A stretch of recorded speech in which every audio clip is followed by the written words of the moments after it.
உலகெங்கிலும் இருந்து இந்த நிகழ்வை பார்த்து கொண்டிருக்கின்ற சன் தொலைக்காட்சி நேயர்களுக்கு அன்பின் வணக்கம்.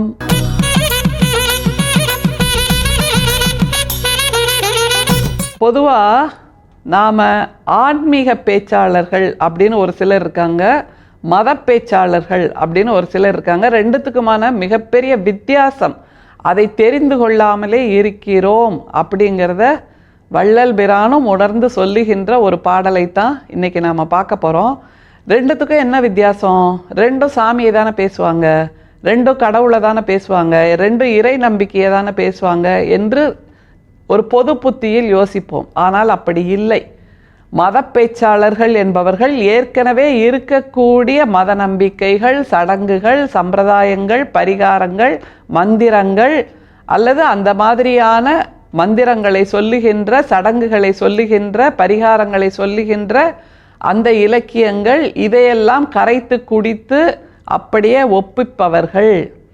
அவர்கள் மத பேச்சாளர்கள்.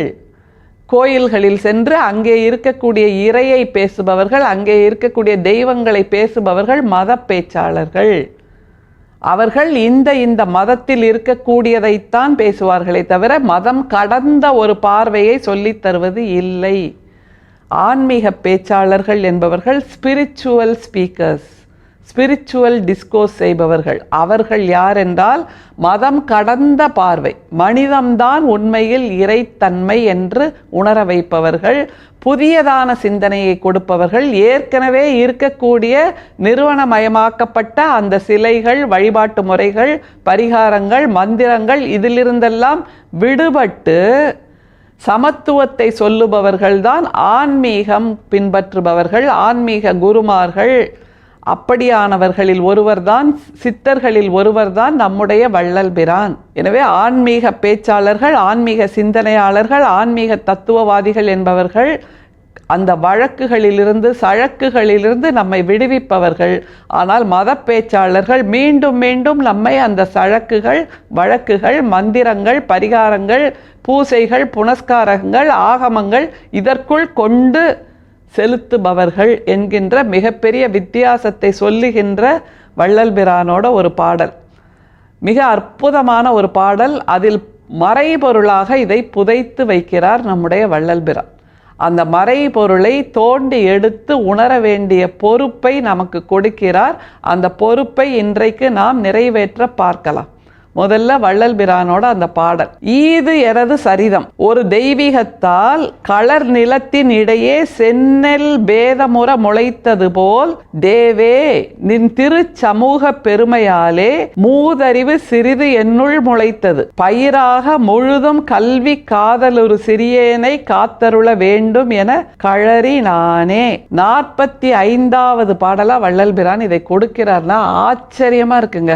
ஏன்னா முதல் திருமுறையிலேயே 45வது பாடலிலேயே இவர் ஒரு களர் நிலத்தில் முளைத்த செந்நெல்லாக இருக்கிறார் என்பதை புரிந்திருக்கிறார். களர் நிலம் என்று வள்ளல் பிரான் எதை சொல்லுகிறார்? கொஞ்சம் யோசிச்சு பார்த்தா நமக்கு புரிஞ்சிடும். களர் நிலத்தில் முளைப்பவை எதுக்குமே பயன்படாதுங்க. ஆனால் செந்நெல்லை வைத்து நாம் வயிறார பசியாறலாம், செந்நெல்லை வைத்து சோறாக்கி மற்றவர்களின் பசியை தீர்க்கலாம். களர் நிலத்தில் வளர்கின்ற, முளைக்கின்ற அந்த களர்களை வைத்து நீங்கள் எதையுமே செய்ய முடியாது. அது மாட்டுக்குத்தான் தீவனமாகும். சில களர் நிலத்தில் விளைகின்ற அந்த பதர்கள் மாட்டுக்கும் கூட தீவனம் ஆக முடியாது. ஆனால் ஒற்றை செந்நெல் கதிர் அங்கே முளைத்தால் கூட அதை வைத்து பசியாறி விடலாம், குழந்தையின் பசியையும் போக்கலாம், ஒரு முதியவரின் பசியையும் போக்கலாம். என்றால் செந்நெல் தான் எப்போதுமே உயர்ந்தது என்பதை நமக்கு சொல்லித் தருகிறார். அப்படி என்றால் எது செந்நெல், எது களர் நிலத்தில் விளைகின்ற பதர் என்பதை கொஞ்சம் டீகோட் பண்ணலாம். இது எனது சரிதம் அப்படின்னு ஆரம்பிக்கிறார். இதுதான்ப்பா என் ஹிஸ்ட்ரி, இதுதான்ப்பா என்னோட ஆட்டோபயோகிராஃபி அப்படின்னு ஆரம்பிக்கிறார். அப்போ எது அவரோட சரிதம்? யோசிக்க தோணுதில்லை. அவர் என்ன சாதனை செய்தார்? அதைத்தான் நாம் இப்போ டீகோட் பண்ண போகிறோம். இது எனது சரிதம், ஒரு தெய்வீகத்தால் களர் நிலத்தின் இடையே செந்நெல் பேதமுற முளைத்தது போல். ஆக்சுவலாக இதில் நம்ம வியக்க வேண்டியது, செந்நெல்லுக்கு நடுவே ஒரு களர் முளைப்பது தான் பேதம். ஆனால் களர் நிலத்தில் ஒரு சென்னல் முளைத்ததை பேதம்னு சொல்கிறார் நம்முடைய வள்ளல் பிரான். எதனால் அப்படின்னா, களர் நிலத்தை உண்மையான வயல் என்று நாம் நினைத்து கொண்டிருக்கிறோம். சமூகம் பொதுவாக அப்படித்தான் நினைத்து கொண்டிருக்கிறது. அந்த வழிபாட்டு முறைகள், அந்த மந்திரங்கள், இந்த ஆகமங்கள், இந்த பூஜைகள், புனஸ்காரங்கள், இதுதான் சாமி, இதுதான் இறை வழிபாடு என்று சமூகம் நினைத்து கொண்டிருக்கிறது. களர் நிலத்தை தான் இறை வழிபாடு என்று நினைத்து கொண்டிருக்கிறது என்று ஆணித்தரமாக தெள்ளத் தெளிவாக சொல்லுகிறார். ஏனென்றால் மத பேச்சாளர்கள் திரும்ப திரும்ப என்னுடைய மதம் உயர்ந்தது, என்னுடைய மதத்தின் வழக்கம் இதுதான், என்னுடைய மதத்தின் ஆசாரம் இதுதான், என்னுடைய மதத்தின் மந்திரம் இதுதான் என்று நம்மை உருவேற்றி கொண்டே இருக்கிறார்கள்.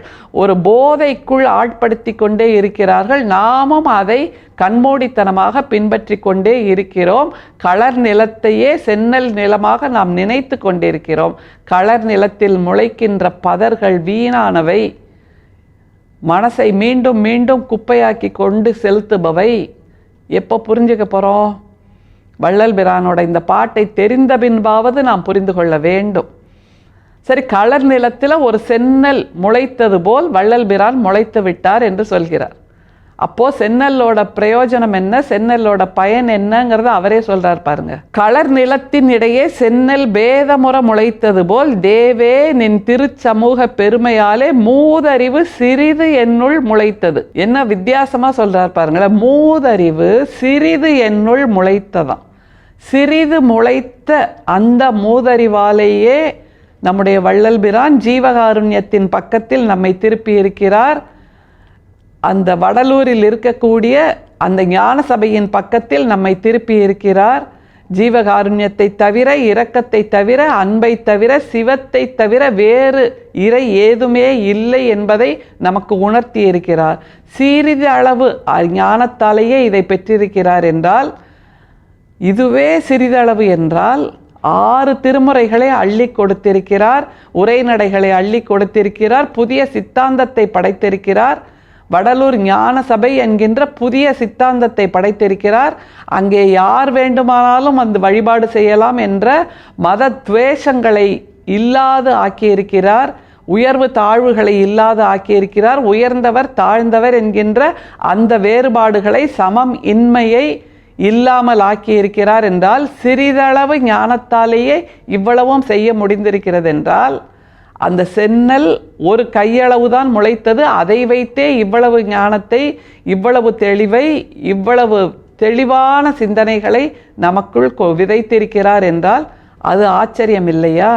அப்படி என்றால் அந்த வயல் முழுக்க சென்னல்லே விளைகிறது என்றால் இன்னும் எவ்வளவு ஆச்சரியங்கள் கிடைக்கும், எவ்வளவு சமத்துவம் கிடைக்கும். அப்படிப்பட்ட சமத்துவத்தை உருவாக்க வேண்டிய பொறுப்பு வள்ளல் பிரானை உணர்ந்திருக்கக்கூடிய நமக்கு இருக்க வேண்டும் என்பதைத்தான் வள்ளல் பிரான் இந்த பாடல்ல சொல்றாரு.